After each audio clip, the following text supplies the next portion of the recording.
Today, I'm going to explain a dark and gripping mystery movie called Seven, released in 1995. It's a crime thriller about two detectives trying to catch a serial killer whose murders are based on the seven deadly sins: pride, greed, wrath, envy, lust, gluttony, and sloth. The movie takes place in a gloomy, unnamed city where it rains almost every day. It's always cloudy, dirty, and full of crime, and that makes it the perfect place for this chilling story. Let's get into it. The story follows two detectives. First is Detective William Somerset, played by Morgan Freeman. He's an older, experienced officer who's been on the job for a long time. He's smart, quiet, and careful. Somerset is about to retire in 1 week, and this is supposed to be his last case. Then we have Detective David Mills, played by Brad Pitt. He's younger, louder, and more emotional. He's just transferred to the city and is eager to prove himself. He recently moved here with his wife, Tracy, who's still trying to get used to their new life. At first, the two detectives don't get along. Somerset is calm and patient. Mills is quick and emotional. But they have no choice but to work together when a series of strange and brutal murders starts to unfold. The first case they get is a shocking one. A man is found dead in his kitchen. He's a very large man, and it looks like he was forced to eat until his stomach burst. There's a bucket under the table where he was sitting, and the whole place is covered in food and vomit. Somerset starts to examine the scene and notices something strange. There are marks on the man's head like he had a gun pressed against him. There's also a note written on the wall, behind the fridge. One word: gluttony. Somerset immediately knows this isn't just a regular murder. There's something bigger going on. The next day, there's another murder. This time, it's a wealthy criminal defense lawyer. He's been killed in his office. There's blood everywhere. His body is face down, and on the floor, written in his own blood, is another word: greed. The killer didn't just murder the man. He forced him to make a horrible choice. The lawyer was given a knife and had to cut off a pound of his own flesh, or die. He chose wrong. Somerset finds another clue at the scene. It's a set of fingerprints hidden behind a painting. These prints lead the detectives to their next big lead. The fingerprints lead them to an abandoned apartment. What they find inside shocks everyone.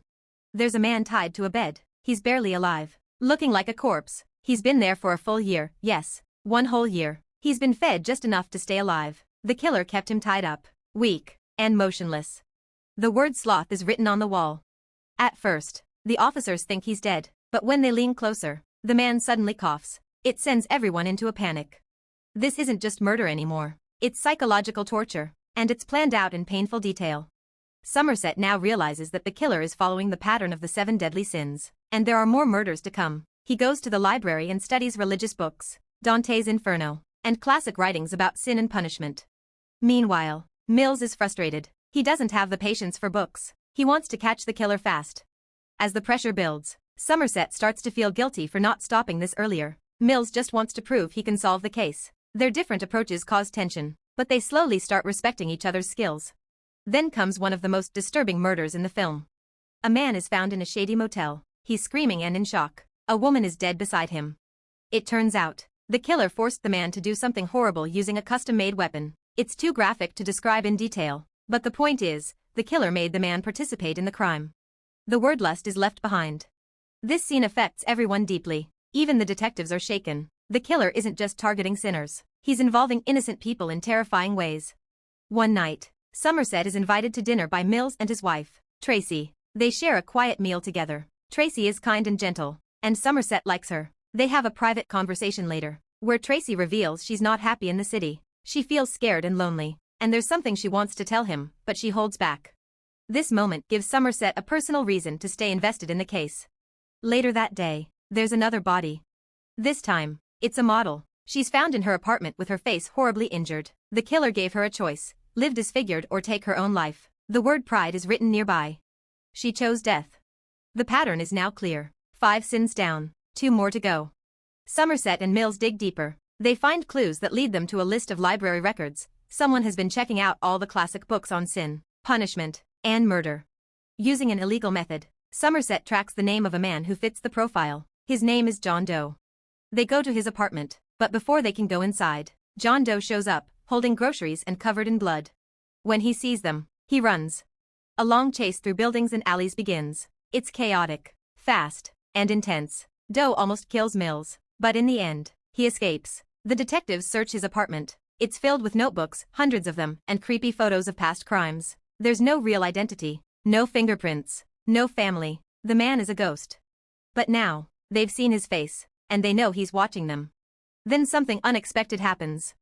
John Doe walks into the police station. His hands are covered in blood. And he says just one thing: I want a deal. He agrees to confess to all the murders, but only if Somerset and Mills take him to a secret location in the desert, where he says he'll show them the last 2 bodies. Against their better judgment, the detectives agree. The next day, the 3 of them drive out into the dry, open land. Nothing but fields and heat. Doe sits quietly in the back seat, talking calmly about his plan. He believes his murders were necessary. He sees himself as an instrument of punishment, not a killer.